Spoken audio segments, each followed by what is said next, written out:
اور جیسے بیوی کے پاس پہنچا ایک مرتبہ اس بیوی اس نے کیا دیکھا کہ وہ ٹہل رہی ہے, آرام سے بیٹھی ہوئی ہے. اس نے پوچھا کہ تو بیمار تھی, تو مریض تھی, صحیح کیسے ہو گئی, تو صحت یاب کیسے ہو گئی؟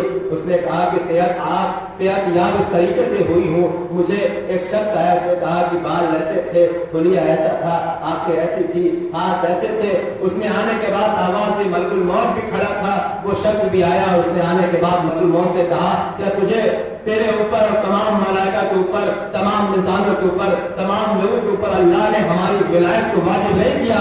اس نے کہا ہاں مولا, آپ کی ولایت ہمارے اوپر واجب ہے. امام نے فرمایا, شخص نے فرمایا کہ اگر ہماری ولایت تیرے اوپر واجب ہے تو میں تمہیں حکم دیتا ہوں کہ اس کی عمر میں 20 سال کا اضافہ کر دو اور ابھی یہاں سے چلے جاؤ, تمہیں اس کی حیات کو قبض کرنے کا حق نہیں ہے. وہ شخص چلا گیا اور امام نے میرے سر کے اوپر ہاتھ رکھا, ایک دست شفقت پھیرا اور ساری بیماری مجھ سے دور ہو گئی. اور ایک مرتبہ پھر اس کے بعد وہ شخص, وہ عورت امام کو اپنے شوہر کے ساتھ امام کی خدمت میں آئی. جیسے اس نے امام کو دیکھا فرمایا کہ یہی وہ شخص ہے جو وہاں کے اوپر آیا تھا, اس کی آنکھیں بالکل ویسے جیسی ہے, اس کا ہاتھ بالکل ایسے جیسے ہے, یہ وہی ہے جنہوں نے ملک الموت کو حکم دیا تھا. اس نے آواز دی کہ ہاں یہ وہی ہے جعفر آل محمد, یہی وہ صادق آل محمد ہے جن کو موت کے اوپر بھی اختیار ہے, زندگی کے اوپر بھی اختیار ہے. ان کے گھر کا یہ عالم ہے کہ موت ان کے دروازے کے اوپر آ کر آواز دیتی ہے, اگر اجازت ہو تو گھر کے اندر داخل نہ جاؤ. سلام پڑھیے محمد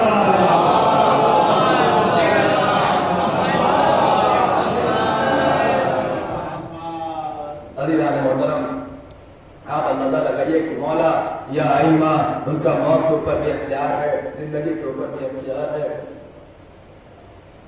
موت کے اوپر بھی اختیار ہے, زندگی کے اوپر بھی اختیار ہے. ہر اعتبار سے وہ اپنے کبھی لوگوں کو چھوڑتے نہیں, کبھی اپنے چاہنے والوں کو تنہا نہیں چھوڑتے. اور اماموں نے فرمایا تمہیں موت کی فکر کرنے کی ضرورت نہیں ہے, وہ فکر کرے جن کا کوئی ہادی نہیں ہے, جن کے پاس کوئی معصوم نہیں ہے.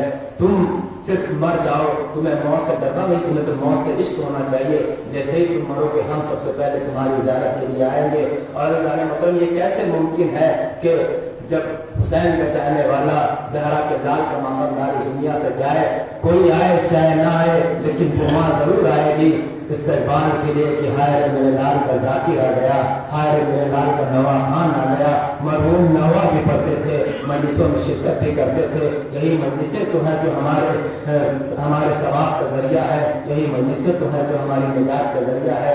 اس وقت جب بھی کوئی حسین کا چاہنے والا اس دنیا سے جاتا ہے تو اہل بیت اس کے سامنے آ جاتے ہیں, ارے میرے لال کا چاہنے والا آیا ہے, میرے حسین کا ماتمدار آیا ہے, کیسے میں اس کو اکیلا چھوڑ دوں؟ یہ زندگی بھر میرے حسین کا ماتم کرتا رہا ہے, یہ زندگی بھر میرے لال کا ماتم کرتا رہا ہے. یہ سوارو ایک سال ثواب کی مجلس ہے, ایک بچوں نے اپنے باپ کی مجلس برپا کی ہے. ابھی کچھ دن پہلے استقبال ہوا, میری ملاقات ہوئی تھی محرم میں, میں نے ملاقات کی اور انہوں نے کہا کیا بتاؤں, اس بار بہت دل کرتا ہے نوا پڑھنے کا, لیکن ایسا مرحلہ آ گیا ہے, ایسا لاک ڈاؤن لگا ہوا ہے, ایسی مشکل آ گئی ہے کہ اب ہمارا جلوس بھی نہیں جا پائے گا, جلوس نہیں نکل رہا ہے. ہر مومن کے دل کی خواہش یہ ہوتی ہے کہ وہ حسین کا ماتم کرے, وہ حسین کا گریہ کرے, لیکن اس بار ہم سے اللہ نے پھر بھی ہمیں شکر کرنا چاہیے کہ دوسرے مقامات سے کم ہم اس لائق تھے کہ اپنی بہترین طریقے سے ہم نے مجلس سے برپا کی. خدا ان سب کو توفیقات میں اضافہ فرمائے, ان کی اضافت, ان کی صحت و یابی حفاظت فرمائے, ہر طرح کی تمام گاؤں کے لوگوں کو اور حفاظت فرمائے جنہوں نے کسی بھی طریقے سے آزاداری کو برپا کرنے میں تعاون کیا ہے, کسی بھی طریقے سے آزاداری کو نہ رکنے میں مدد کی ہے, اس آزاداری کو قائم رکھا ہے. اس جو میں پڑھنا چاہتا ہوں بہت عظیم مرحلہ ہے. آپ اندازہ لگائیں, جب بھی کسی کا کوئی انتقال ہوتا ہے تو سب سے پہلے چاہے گھر والے انتظام کرے یا نہ کرے, محلے والے, پڑوس والے سب سے پہلا جو کام کرتے ہیں مرنے والے کے لیے کفن کا انتظام کرتے ہیں, کافور کا انتظام کرتے ہیں, فنون کے لیے قبر کا انتظام کرنا شروع کر دیتے ہیں. ایسے وغیرہ جب دنیا والوں کا دستور ہے تو کیا اہل بیت نے یہ کام نہ کیا ہوگا؟ رسول خدا گھر میں تشریف فرما کے جبرائیل نازل ہوئے, یا رسول خدا پروردگار عالم نے جنت سے آپ کے لیے کفن بھیجا ہے, آپ کے لیے کافور بھیجا ہے. ایک مرتبہ حضور اکرم نے